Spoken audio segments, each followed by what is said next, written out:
Have cell phones, their own computer, their own Facebook page. When is a child ready for all the social media that's out there?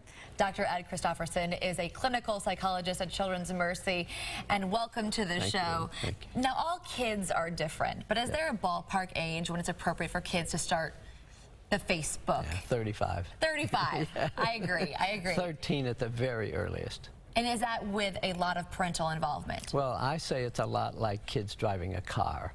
Nobody would give a 13 or a 15-year-old child a car and then hope that they can drive it. What you do is you start out small, you monitor it carefully. There's a thing on computers where you can look at the history.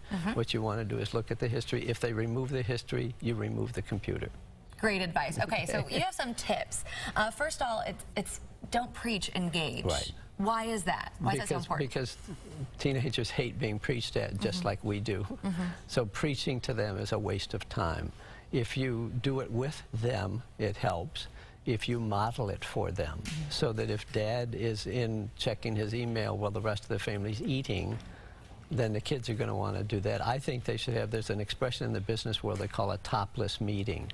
And it came from laptop computers, but now it includes iPhones and iPads and all of that.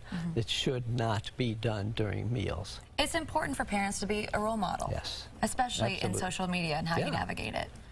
Okay, so next you suggest that parents create technology-free zones, which is great. No phones, no laptops, just focus on being a kid, having fun. and at Children's Mercy, we get done with meetings much faster if nobody uses their electronic devices, because you focus on it.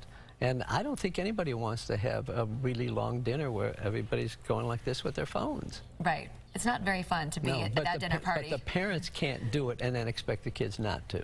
Okay, so put away your phone at dinner, and then they should do the same. Suffer for the whole 20 minutes. Suffer for the whole family. You also say encourage creativity. Yes. There are so many things. I was saying before we went on the air, at 8 years of age, my son and I started building computers from kits. And, and we built 4 computers from kits, and he is very, very computer literate today. He has a law degree, but he's very good with computers. And I think that there's so many things that kids can do besides stare at a screen. And it's also important for parents to understand social media. So we need to get out there and kind of understand how it works, how the messaging works, how the posting works. Well, I had one family say, I didn't think anybody in your generation used the internet. And I said, you know, my generation invented the internet. Come on. That's good. I'm glad you set them straight. Okay, so after all that, parents should monitor their kids. Bottom line, that's what it's all about, being involved. They should start small so that the kids have limited access, limited amount of time. The more difficulty a child has getting off the internet, the more you have to do it. And bottom line, you can always revoke that technology.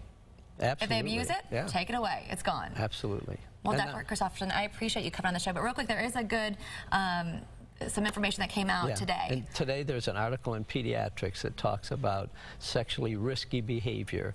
And it was with teenagers. And they said that teenagers with poor academic performance, risk-seeking, that spent a lot of time on the internet and that had poor family cohesion were much, much more likely to get involved in both online and offline risky behavior. Wow, well, it's great information. Definitely our parents, we need to stay alert, stay in tune. And be families. And be families. That helps.